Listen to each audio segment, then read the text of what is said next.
Yeah, and this recording will stay all internal just for our use to be able to refer back and make sure we're putting accurate information into the sim. Best way to kick this off is if you can talk as much as possible, it's always better for us. We love getting any information you have. Go on as many rambles as you can. That's just more and more information that we can utilize, and it just gives us more and more ammunition. So that's the goal here. To kick it off, we just want to know a little bit about the company's history. When was it founded, and what was the process to get it to where it is now?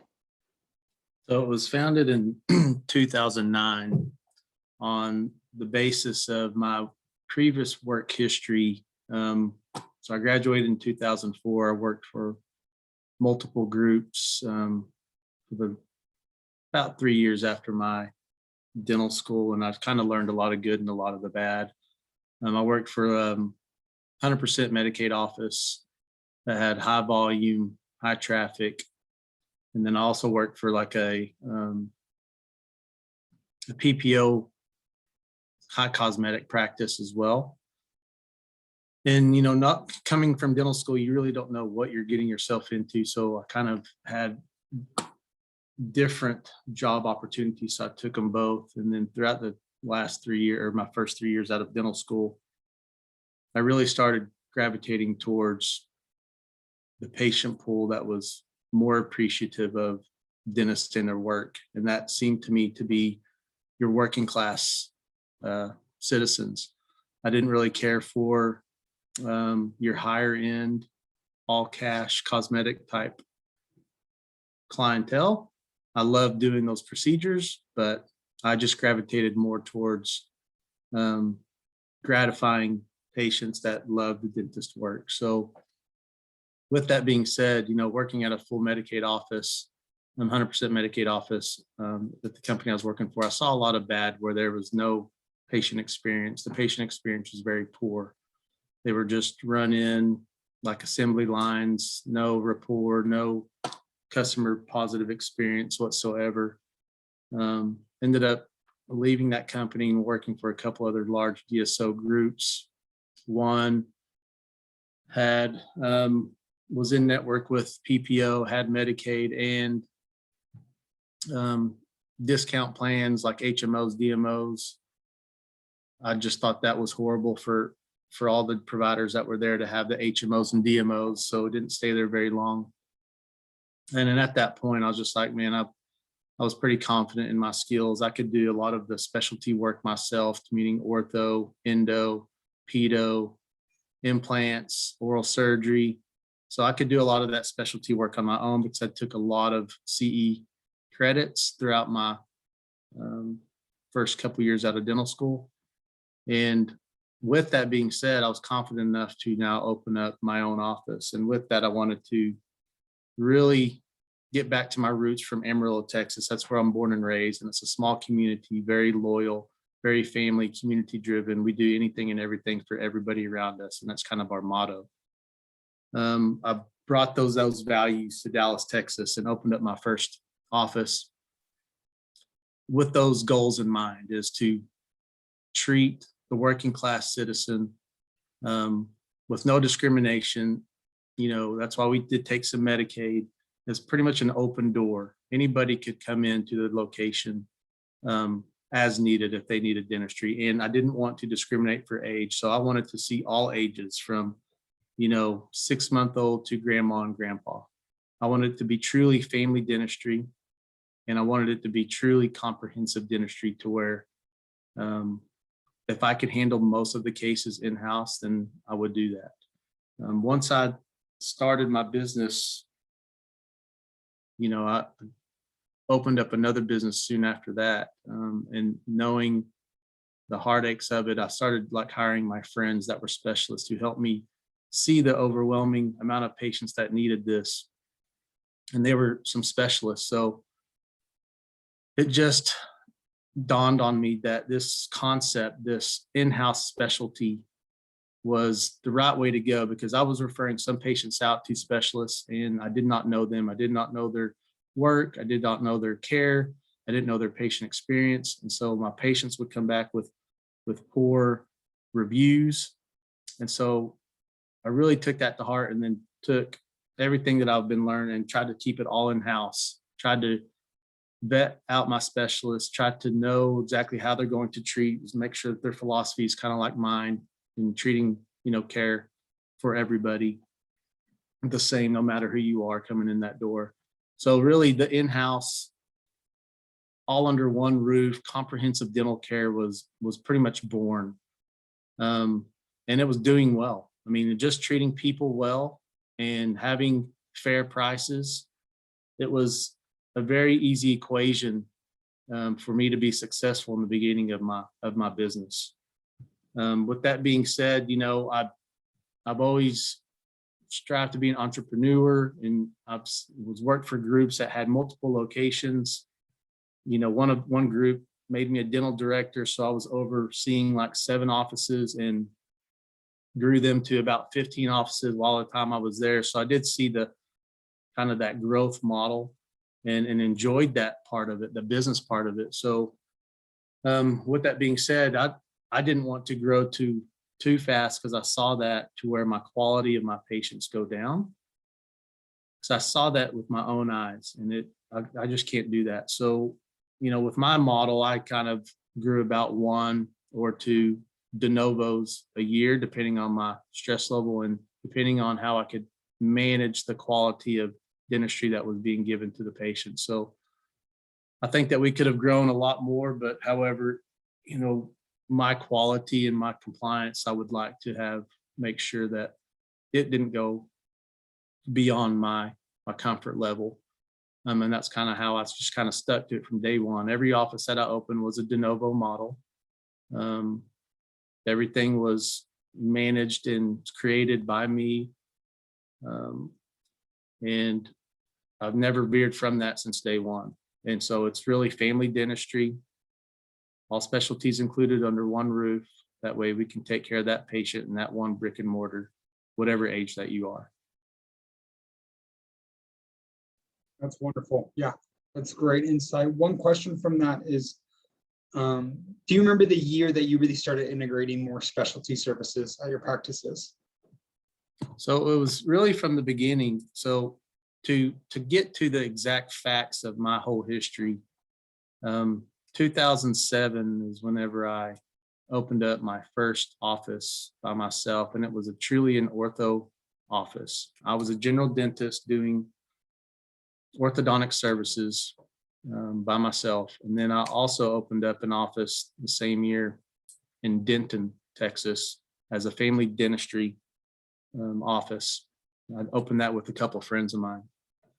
But I was the workhorse. I was the one going back and forth doing the ortho in Dallas, and then going to the family dentistry office in Denton and doing the family dentistry.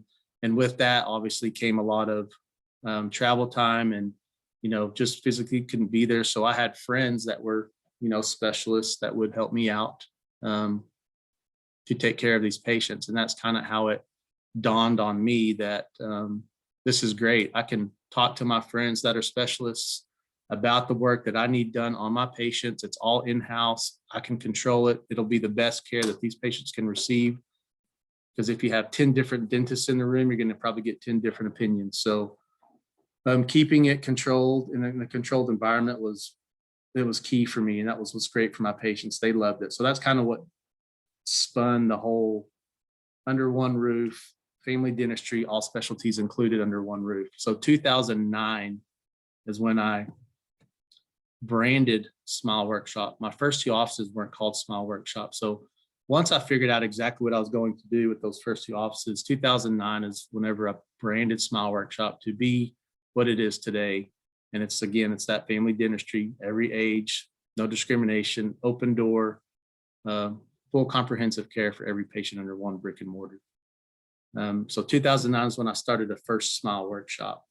I later turned my 2 first offices into Smile Workshops later on in my timeline, but my first Smile Workshop was 2009, and that was in Cedar Hill, Texas. And that's when my COO, Jennifer Thomas, joined me as well to help me grow Smile Workshop's brand in the near future. Perfect. Are there any other key hires or key employees throughout the process that you want us to highlight in the history?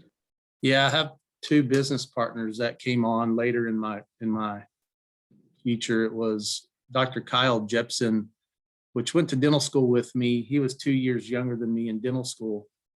He ended up coming to Dallas for a job. He worked for multiple locations as well, multiple DSOs, multiple jobs.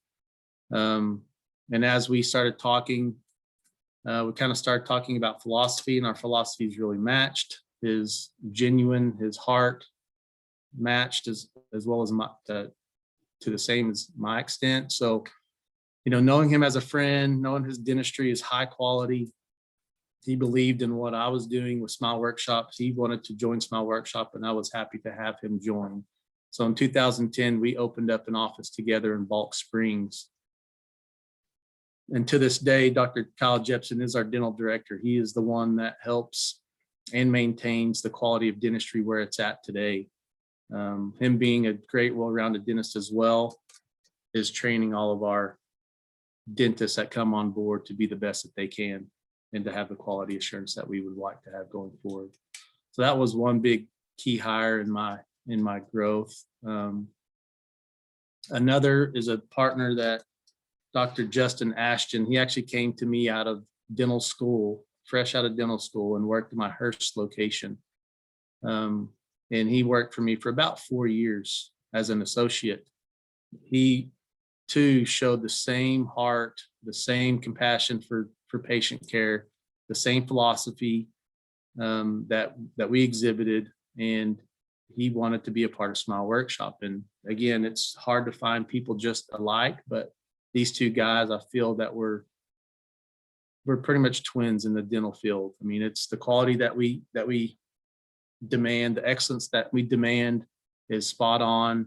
The heart that we have, the care and compassion that we have for our patients before our paycheck is spot on. So that was another key hire for me throughout my process. And he, to this day, helps Dr. Jepson as a dental director. He's a regional director as well, and helps other dentists be the best that they can, and helps the whole Smile Workshop have that quality assurance as well. Yeah, that's great. That's great. It's really good when you can find those strong dentists that really align. That's always something that we're looking for and investors are going to love. So that's great to hear. To get a little bit more clarity, Dr. Jepson, Jen, and I'm sorry, I didn't catch his last name, but Justin Ashton, Ashton. Ashton. So Dr. Ashton, those are going to be your three management team you would like us to highlight? Yeah, the management team is pretty robust as well. Probably Right. wouldn't have to say very many names. However, the departments are probably key on how we're using our managed services to help all the 14 locations. Great. Do you want to go over that right now? Let's go over that entity org chart. One thing they really want to know is the structure, who reports to who, what are kind of the current structure? Do you have office managers reporting to a regional manager, reporting to Jen, and kind of the structure like that? That's what we're looking to hear. So do you do a high level overview of that? That'd be great. This slide, we're trying to build out a slide that really highlights the infrastructure. So later down the road on our last call, we can go over that again, just to make sure we did get it accurate. So for now, a high level overview is the best. Sure. And I have a work chart for you guys whenever y'all need it, but just Great. kind of high level. I mean, we kind of flipped it upside down to where it starts with the dental assistants being at the top. And this is, I'm talking about each brick and mortar. So each brick and mortar they're all been de novo. So they've all kind of been created the same model. So when I talk about one, I talk about all 14. So each has dental assistants, which will report to a lead dental assistant in that brick and mortar. That lead dental assistant will then report to the manager of that brick and mortar. Amongst the dental assistants in that brick and mortar, you'll also have hygienists. Hygienists will also talk to the manager of that location. You also have dentists, which will talk with that manager of that location. And if that needs to go beyond, it'll go to the dental director for any kind of clinical advice or help. So that's the brick and mortar team members that we would have in there. From there, we have regional managers or area managers, if you will. And we have 4 of those. There's one for the San Antonio region. The San Antonio region has 4 locations. We have 1 regional manager that will oversee those 4 brick and mortars. And again, those 4 brick and mortars have the same structure as I said before. A manager, front office support, dental assistants, hygienists, dentist, and that 1 brick and mortar. And they would have advice and meet with the regional director. Sunny Lagos, if you need names, is the regional manager at San Antonio. I have 8 offices in DFW, and I split that up into 2 regions, DFW North and DFW South. I have 1 regional manager for DFW North, Stephanie Sanders. Same scenario. She has 4 locations, same brick and mortar structure.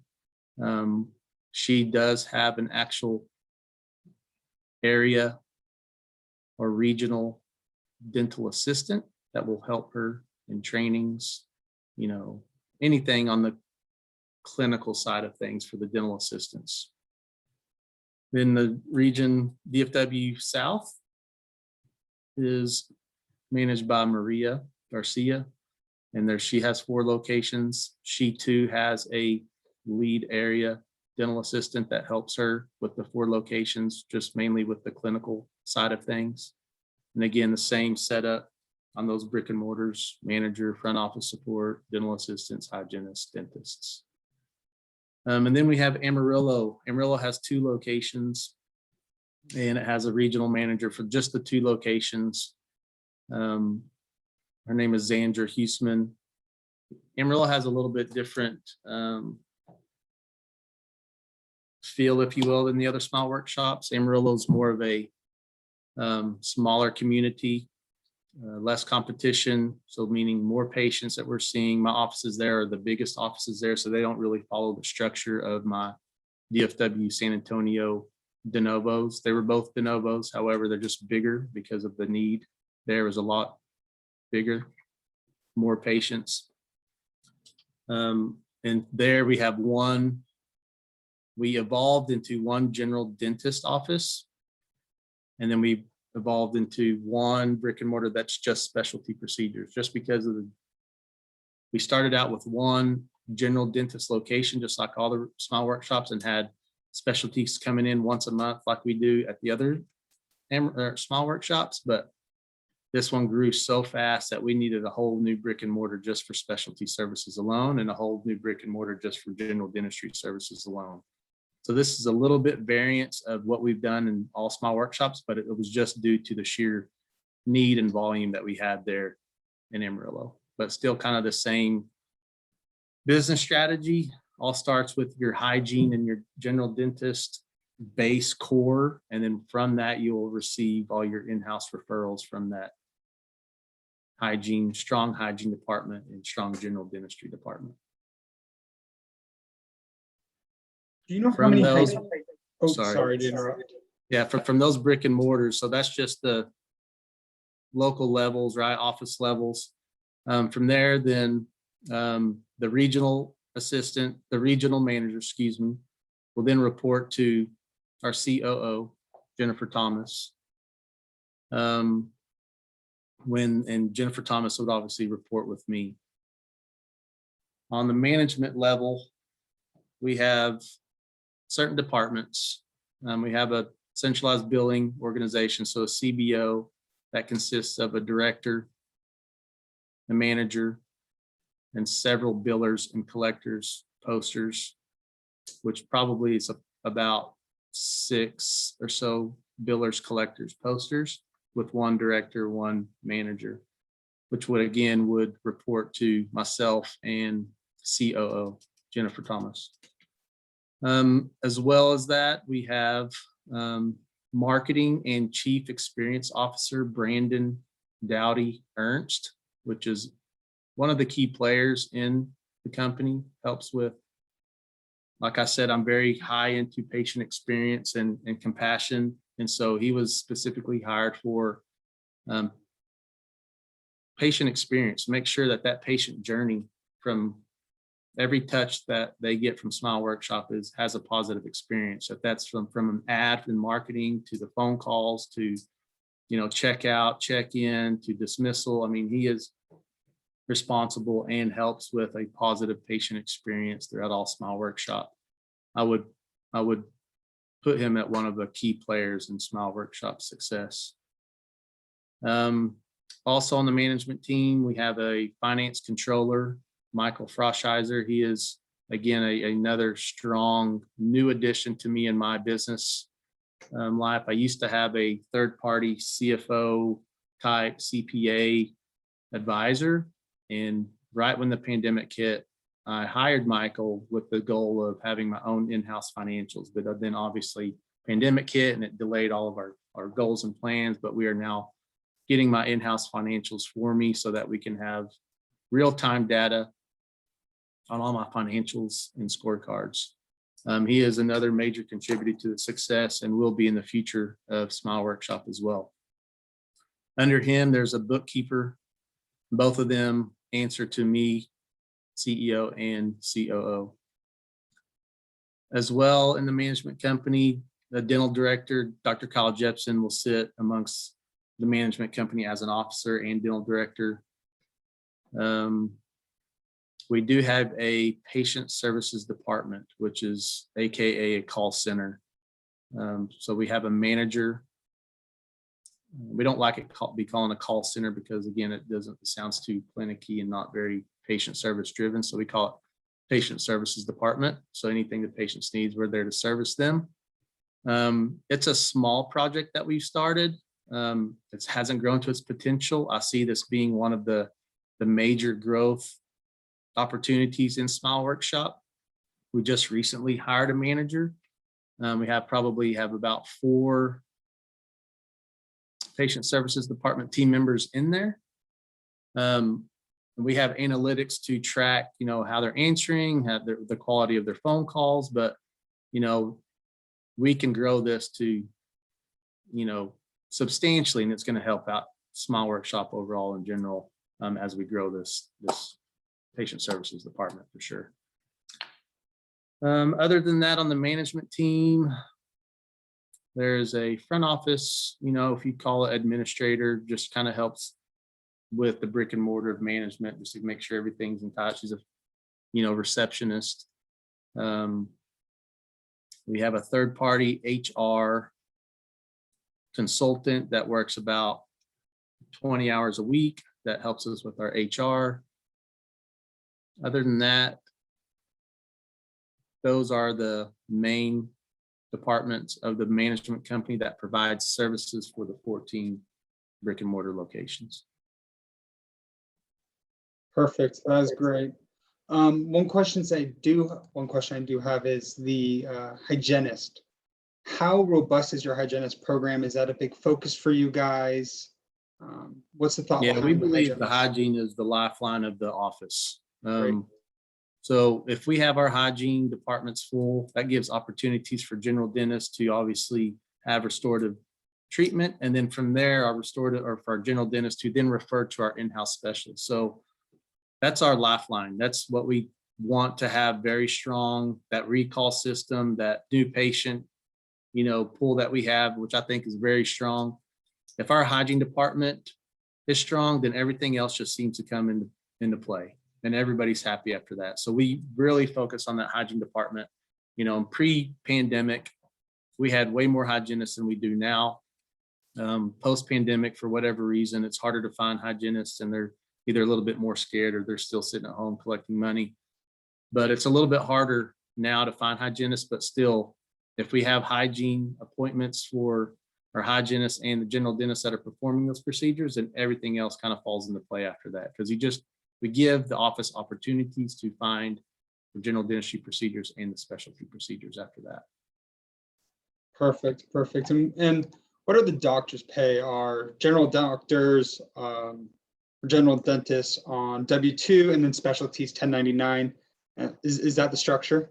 Correct. Yeah, all my general dentists are employees with the benefits package, W-2s. And my traveling specialists are independent contractors and they're all part-time. And we have, my general dentists are full-time. So we typically have full-time general dentists and hygienists. And then you have part-time traveling specialists. We only have endo, pedo, ortho, and oral surgery that travel about once a month on average to each location. Great.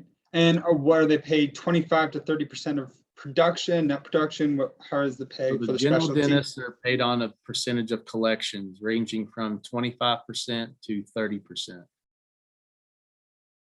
They'll get a daily rate for their first 90 days, but it goes away after 90 days and then they're straight on percentage of collections. My specialists are on, well, pedo, endo, oral surgery are on adjusted production. So whatever they produce, they'll get a paycheck. However, they'll be adjusted later on for whatever adjustments come in the future.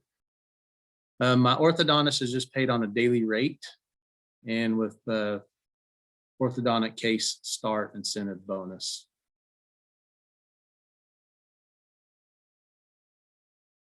Perfect. That's great. And now, what is your recruiting, training, retaining process? I guess the simplest form. What's the process to hire them? Are you just using Indeed, doing a phone interview, maybe a working interview, and then you hire, or what's the hiring process there? Okay, I did actually forget one part of the management company. We do have an in-house recruiter that works for us as well. So man, it's all over the board. Indeed, Glassdoor, dental school sites, ADA, I mean, a bunch of job posts, posting on job boards. Plus we have a recruiter, in-house recruiter that will use CATS analytics to schedule and to organize all the applicants. As she does that, as they fit our criteria for whatever position that we may need, then they go through, like for the assistants, it'll go through all through the recruiting platform. If they meet our criteria that we need on our profile, then it'll go through the recruiter contacts them just to do phone interviews to make sure that once the phone interview, they pass that, then it can move on to the region, the manager of that region, the regional manager, to go through more in detail type questions. Once they pass the regional manager, then it goes to the COO to talk about pay and how much they're going to be paid. And if everything is accepted, the offer is accepted, then we'll do a working interview. Actually, I'm sorry, we'll back up. If we like them, if the regional manager likes them, then we'll do a working interview in the brick and mortar that they're supposed to work at, so we can get a good feel of how they are with our patients. Once they pass the working interview and we like them and they still like us, then an offer is given to them through paper. And then if they accept, then obviously we'll hire them after that point. It's pretty much the same process for hygienists, for clinicians, dentists, specialists. We do the same process. It's going to go through your job boards or just team members referrals, goes through the recruiter if they fit the profile, goes through the COO in her list of questions. If it passes her list of questions, it goes to me. These are, now I'm talking dentists and specialists. Once they pass my list of questions, then they go to a working interview after they pass me. And once that working interview is done and they like us and we like them still, then we give them an offer. So I only touch the dentists and specialists, and then my team will touch the hygienists and dental assistants, managers, front office. Wonderful. And what do you think the current retention is? Do you have high retention? Has there been a lot of turnover due to COVID? Obviously with hygienists there has been, but what about doctors or specialty? I think that, pre-pandemic, we had 180 people prior to pre-pandemic, and then 150 came back after pandemic. I'm not saying that we don't have turnover, but I mean, I think that my leaders of the company, I don't have hardly any turnover with my leaders and dentists. Hygienists hit us pretty hard this year because of the pandemic, but typically before pandemic, the hygienists would usually stay. We have a pretty cool structure for them to, for pay, as long as they, do team, they get paid. They have a bonus structure as well. They get paid on hourly and they get paid a bonus structure. So my hygienists are usually very happy with their pay structure. They do work hard, but they get paid well. Do you So feel do you feel like that's part of the retention? Is the pay? Do you feel like you exceed the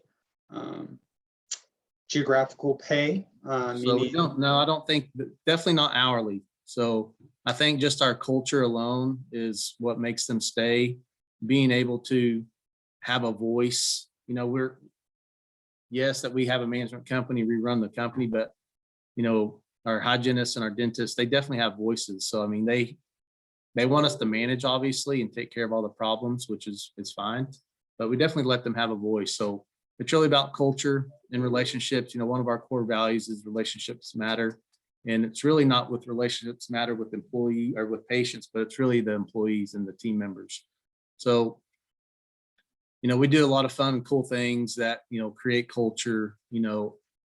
All the executives are very involved on on the office level.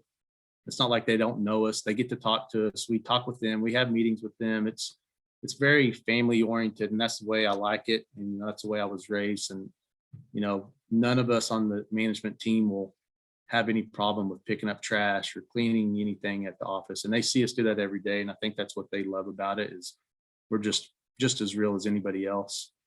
So I think our culture is big. Our loyalty, our love for one another is huge, because we don't pay as high as industry standards, and they tell us all the time. But for whatever reason, we give them opportunities to grow, opportunities to make more money. As long as the team does well, then everybody does well. So we all work off a percentage of performance and quality and collections. And as long as we all work to the same goals, then we all benefit from it. Wonderful. Wonderful. That's great. And so does that involve like birthday parties, outings, fun company parties, something like that? Just to kind of get everyone involved and having a relationship and building that relationship with management. That's part of your process as well. Yeah, man.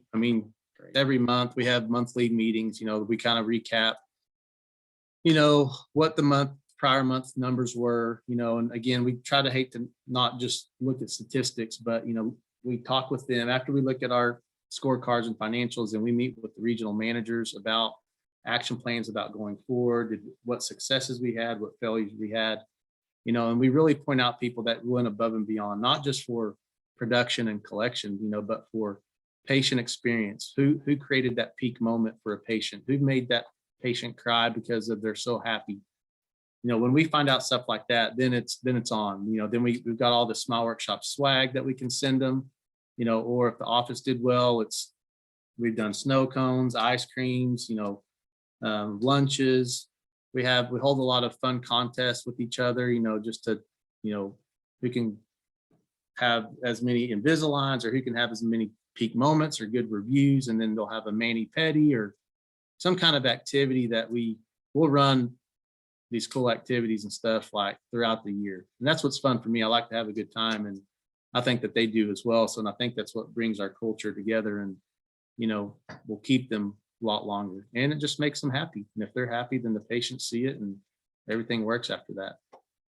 Yeah, that's wonderful. That's great to hear. A lot of times we talk to people and none of that's in place. There's no real relationship. We have some fun for sure. That's great. I love it. So let's talk a little about compliance and risk. Do you guys currently have any compliance protocols? Do you have any third-party compliance you're using? Obviously, you're talking about monthly meetings. Is there any compliance gone over in those monthly meetings or anything of that sort?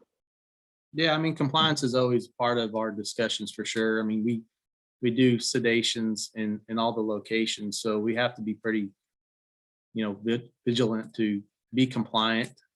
Just because we have a high risk of have some procedures, with sedation. So we sedate children and we sedate adults for certain procedures. So with that being said, we've offered the state board to come in and investigate us and to audit just our procedures. And we've done that multiple times with passing.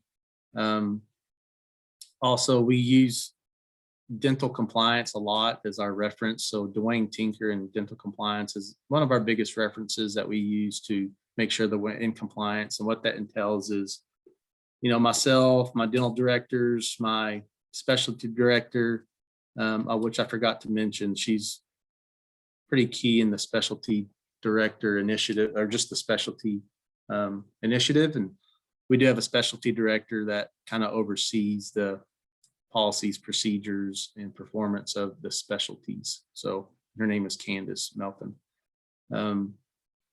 But she's part of the compliance program. Dr. Jepson is part of the compliance program. My dental directors, regional directors are part of the compliance program.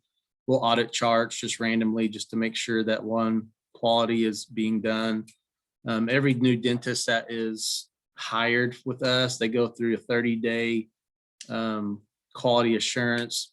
As when they first begin with us, they have to have all their post-op x-rays after their work is completed sent to Dr. Jepson or myself to review, to make sure that the quality is what we want, and going forward, they know what our expectations are. So that's part of our compliance program. We have emergency preparedness annual reviews every year. Every person that's onboarded goes through compliance PhD to do all their OSHA and HIPAA training. So all the compliance pieces are started through compliance PhD. They're onboarded with that, and they do it each year through compliance PhD. So I think it's pretty strong. I mean, don't get me wrong, compliance is a big thing for me, and I definitely can always improve. But that's the kind of the things that we do to make sure that our quality and compliance is held to a high standard. Wonderful. That's great. So And we have been audited by, since we are Medicaid providers, we have been audited like, I don't know, 3 or 4 times in the past with no money to be recouped. So we're pretty proud of that. OIG and AGs came in and just done random audits, and typically they'll find some kind of recoupment of money, and they haven't. That's great. Let's talk a little bit about marketing. I know you have a marketer or let me look. Chief Experience Officer. Chief Experience Officer. Yes, thank you. / marketer. What is the strategy there? Are you guys doing flyers? Are you looking mainly online? No, it's mostly all digital, social media, internal marketing as well. I mean, that's huge for us. We have a huge patient base that sometimes forgets to come in or doesn't schedule their treatment. So a lot of reactivation of patients with our softwares. We have a lot of great softwares that can kind of track opportunities, if you will, and we just need to make sure that we have campaigns to reactivate our active base. And other than that, it's just trying to gain new patients around our brick and mortars, and that's through social media, organic, SEO. He will actually tell you way more in depth than I can ever tell you about it, just because he's that marketing nerd. I'm not, but it's mainly all digital. We don't do really anything else besides digital and in-house referrals. We have a lot of patients that love us that just refer their friends and family to us. And then just reactivation of our patient base. Great. So the last 2 questions we have, one, how long were you closed for COVID, or if at all, how long? So we're still affected with COVID right now. However, when we first started, we were closed for about 2 months total closure. We did open up for emergency care, 1 dentist, 1 front office, at about 4 locations, 1 in each region, just so that we could help with the emergencies that would go to the emergency rooms. We kind of did our part to try to help them not going to the emergency rooms and being succumbed to COVID. So we had about 4 locations open for emergency care. And then, so let's see, 2 months we were closed. Then trying to bring people back on was pretty tough as well. People were still scared, so we would open slowly throughout the summer. Probably October, November, December is when we started. We probably had maybe about 100 and I don't know, 40-ish people back to where we could kind of see somewhat of, I don't know, maybe 75% of our patients that are wanting to come in. The good thing is that we had a ton of patients that are waiting that wanted to come back in. So it made me happy that we had that loyal base that still want to come in. We just didn't have enough team members to see them all and still have that quality that I wanted. And we're still to this day a little bit short on hygienists, staff. So we still have to scale down our schedule to this current day just to make sure that our quality stays to where we want it.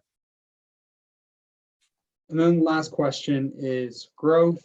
When you're looking to do new de novo, where do you look at? Are you looking at geographic region? Are you looking at demographics? What's the target market when you're looking at new de novo? So what I've done in the past is just do what I know. So for me personally, I know San Antonio region very well because I went to college in San Antonio. So I kind of know the area. I still frequent it. So I kind of see what's growing and where it's growing. I'm just in the know of, with friends still being there. So San Antonio, DFW, and obviously I live in DFW. Amarillo's where I'm from. So I knew that area very well. And knew the need and knew how successful we could be there. But to be honest with you, my offices are, they're around a $75,000 income and up range of demographics. So I usually will look at demographics that don't have as many competitors, that have probably like maybe 4,000 to 1, 4,000 patient base to 1 dentist, or 3,000 to 4,000. But that's what I really look for is, where the competition's at, where my $75,000 income area is at. And usually that's, around a big chain store, like maybe a Walmart, a Target. I like to set up in areas that are high visible to that street that's going to those big anchors. So a lot of my offices are either in those anchors or near those big anchors. And again, it's kind of same demographic. And also my business plan was to always have a small Medicaid pocket nearby. I don't ever necessarily need to Medicaid. I never market to Medicaid or spend dollars on it, but I like that Medicaid pocket. Again, 1, it's just an open door policy for everybody. And 2, if you do Medicaid right, it's pretty lucrative, and it's nice to have that initial income. When you start a PPO office from scratch, it takes a long time to build up that clientele. So if you can have that Medicaid pocket initial income and you can get collected and pretty quick, it really helps fund your offices just with cash and operational cash to go forward. So definitely like that little small Medicaid pocket that's not necessarily close to my office, but there's a close enough to where they're going to come to my general dentist and or my specialists. Perfect. Well, Dr. Schwerin, I know we hit our cap, so I really appreciate your time. We will send you a follow-up in a couple of days. This Okay. will just be more of the practice profile information as well as the employee census that we'll need to get. Okay. And any other questions that we need to finish up the sim. But we'll be in touch without the next couple of weeks as we go throughout creating the marketing materials and getting everything ready. Okay, sounds good, guys. Awesome. Thank you so much. I appreciate your time. All right. Bye-bye.